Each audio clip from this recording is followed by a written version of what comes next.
दोस्तों एक बार फिर से आपका स्वागत है मेरे इस चैनल पर और इस वीडियो में। और इस आज के वीडियो को मैं समर्पित कर रहा हूं आदरणीय विवेकानंद जी को, जिन्होंने 127 साल पहले आज ही के दिन यानी 11 सितंबर 1893 में अमेरिका के शिकागो में ऐसा ऐतिहासिक भाषण दिया कि जिसने विश्व पटल पर भारत की एक नई पहचान रची थी। दोस्तों ये वीडियो आधारित है आदरणीय स्वामी विवेकानंद जी और उस समय के मारवाड़ राज्य के किशनगढ़ रियासत के मुंशी फैज अली के संवाद पर, जहां मुंशी फैज अली आदरणीय विवेकानंद जी से अपनी धार्मिक जिज्ञासाओं का समाधान चाहते हैं। तो आइए शुरू करते हैं ये वीडियो। दोस्तों एक दिन मुंशी फैज ने स्वामी विवेकानंद जी से पूछा कि स्वामी जी, हमको बताया गया है कि अल्लाह एक है, ईश्वर एक है, तो हम सभी को उन्हीं ने बनाया होगा। इस पर स्वामी जी बोले सत्य है। इस पर मुंशी जी बोले कि यदि सब इंसानों को एक ईश्वर ने ही बनाया है, अल्लाह ने ही बनाया है, तो फिर उनमें इतनी विविधता क्यों दे दी? कोई हिंदू है, कोई मुस्लिम है, कोई सिख है, कोई ईसाई है, सभी के धर्म ग्रंथ भी अलग अलग हैं। यदि सबको ईश्वर बना ही रहा था, अल्लाह बना ही रहा था, तो सबको एक बना देता। तो इससे ये होता कि ना इतने धर्म के नाम पर लड़ाइयाँ होती, ना इतने झगड़े होते, सब शांतिपूर्वक रह सकते थे। स्वामी जी हंसते हुए बोले कि मुंशी जी, वो सृष्टि कैसी होती जहाँ केवल गुलाब होता, कमल होता, रजनीगंधा ना होता, गेंदा ना होता, इतने प्रकार के विविध विविध फूल ना होते। इस पर फैज अली ने कहा, सच कहा आपने। अगर इस प्रकार एक ही प्रकार की दाल होती तो खाने में किसी प्रकार का आनंद ना रहता, स्वाद ना रहता, पूरी दुनिया फीकी फीकी सी लगने लगती। स्वामी जी ने कहा, मुंशी जी, इसीलिए तो ईश्वर ने इतने विविध प्रकार के जीव जंतु बनाए, इतनी नाना प्रकार की सृष्टि करी, ताकि हम जो हैं इस शरीर रूपी पिंजड़े को भूलकर आत्मा की एकता को पहचाने। इस पर मुंशी जी ने पूछा, तो फिर इतने धर्म क्यों बनाए गए? स्वामी जी ने कहा, धर्म ईश्वर ने कहाँ बनाए, मजहब ईश्वर ने कहाँ बनाए, उन्होंने तो केवल इंसान बनाया। मुंशी जी ने कहा कि फिर ऐसा क्यों है कि एक धर्म में कहा गया है गाय खाओ, सूअर खाओ, तो दूसरा मजहब कहता है कि नहीं, गाय मत खाओ, सूअर खाओ, तो कोई तीसरा धर्म कहता है कि गाय खाओ, सूअर मत खाओ। इस पर भी कुछ लोग कहते हैं कि मना करने पर भी जो इन्हें खाए उन्हें अपना दुश्मन समझो। स्वामी जी ने जोर से हंसते हुए कहा, ऐसा ईश्वर ने कहा है, अल्लाह ने कहा है? तो मुंशी जी बोले, नहीं, ये तो मजहबी लोग कहते हैं। स्वामी जी बोले कि जो व्यक्ति जिस देश या प्रदेश में रहता है, वहाँ का भोजन वहाँ की जलवायु की देन है। जो सागर तट पर रहता है वह खेती नहीं कर सकता, वो तो सागर से मछलियाँ ही पकड़ कर खाएगा। उपजाऊ भूमि के देश में खेती हो सकती है, वहाँ शाक, फल, फूल, अन्न आदि उगाया जाता है।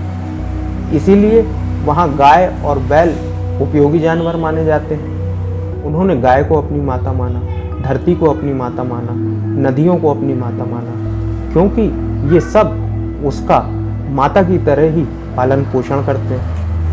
अब जहाँ मरुभूमि है वहाँ खेती होगी नहीं, तो ऐसे में वो गाय बैल का क्या करेंगे? अन्न होगा नहीं तो खाद्य के रूप में पशु को ही खाएंगे।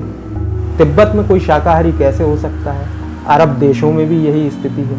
इसी प्रकार जापान के पास भी इतनी भूमि नहीं कि वह कृषि पर निर्भर हो सके।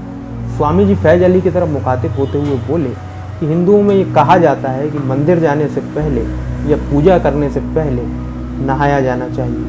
इसी प्रकार मुस्लिम नमाज करने से पहले वुज़ू करते हैं। तो क्या अल्लाह ने ये कहा कि नहीं, नहाओ मत, सिर्फ एक लोटे भर पानी से हाथ मुंह धो लो? फैज अली बोले, क्या पता कहा ही होगा। स्वामी जी बोले, नहीं, अल्लाह ने ऐसा नहीं कहा। लेकिन अरब देशों में इतना पानी कहाँ कि 5 बार नहाया जा सके। वहाँ तो पीने के लिए पानी की इतनी किल्लत है, फिर कोई 5 वक्त कैसे नहा सकता है? यह तो भारत में ही संभव है, जहाँ नदियाँ बहती हैं, झरने बहते हैं, कुएं जल देते हैं, तालाब होते हैं। तिब्बत में यदि पानी है भी तो भी यदि व्यक्ति वहाँ दिन में 5 बार नहाएगा तो ठंड के कारण ही मर जाएगा, बीमार पड़ जाएगा।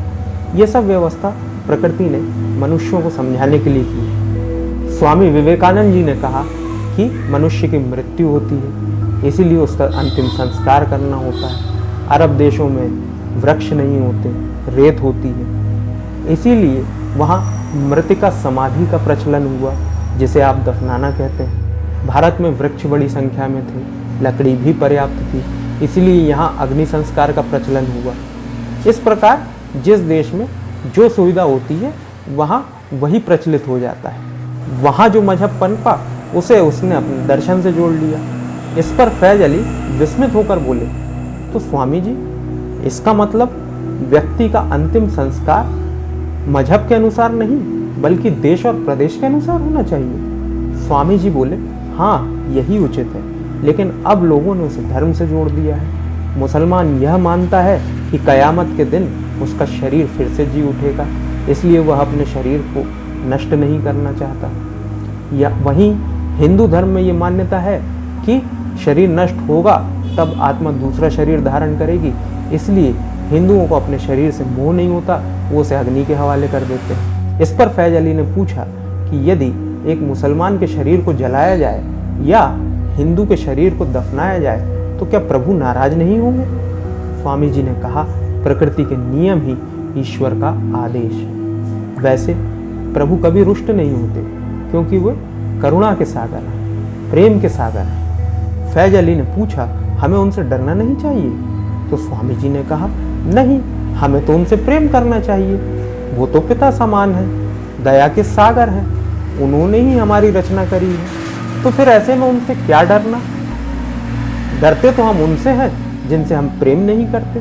फैज अली ने हाथ जोड़कर स्वामी विवेकानंद जी से पूछा कि फिर स्वामी जी, हम इन मजहबों के कटघरे में से मुक्त कैसे हो सकते हैं? इस पर स्वामी जी ने मुस्कुराकर फैज अली को देखा और पूछा, क्या तुम वाकई इन कटघरों से मुक्त होना चाहते हो?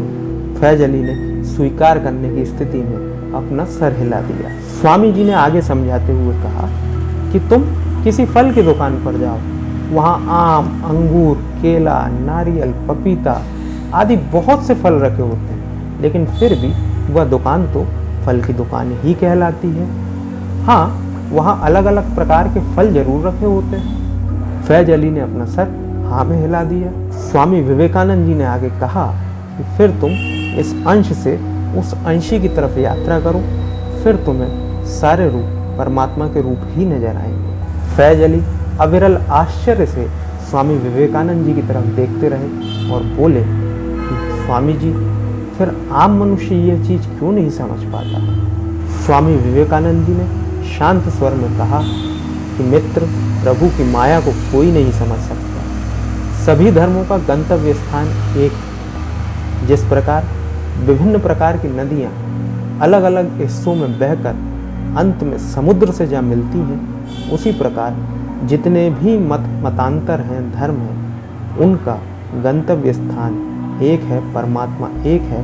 अंत में सभी मार्गों से चलकर परमात्मा तक ही पहुंचा जाता है। इस प्रकार मानव जाति अनेक है, लेकिन मानव धर्म एक है। तो दोस्तों, यह था स्वामी विवेकानंद और मुंशी फैज अली के बीच के संवाद के रूप में एक दृष्टांत। और कहा जाता है कि परम पूज्य गुरु स्वामी रामकृष्ण परमहंस जी के देवलोक गमन के बाद स्वामी विवेकानंद जी रमता जोगी बन गए थे।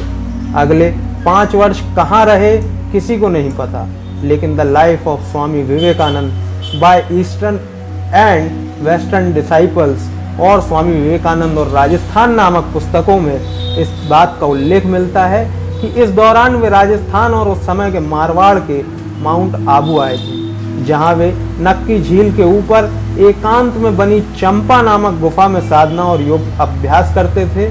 और उसी दौरान किशनगढ़ रियासत के मुंशी फैज अली ने जब उन्हें वहां देखा तो उनकी विद्वत्ता से प्रभावित होकर वे उनके शिष्य बन गए। दोस्तों, ये वीडियो आपको कैसा लगा मुझे कमेंट कर जरूर बताइएगा और इसी प्रकार के वीडियोस आगे देखने के लिए इस चैनल को सब्सक्राइब जरूर कीजिएगा। तो अगले वीडियो में आपसे फिर मुलाकात होगी, तब तक के लिए मुझे आज्ञा दीजिए। आपका दिन शुभ हो।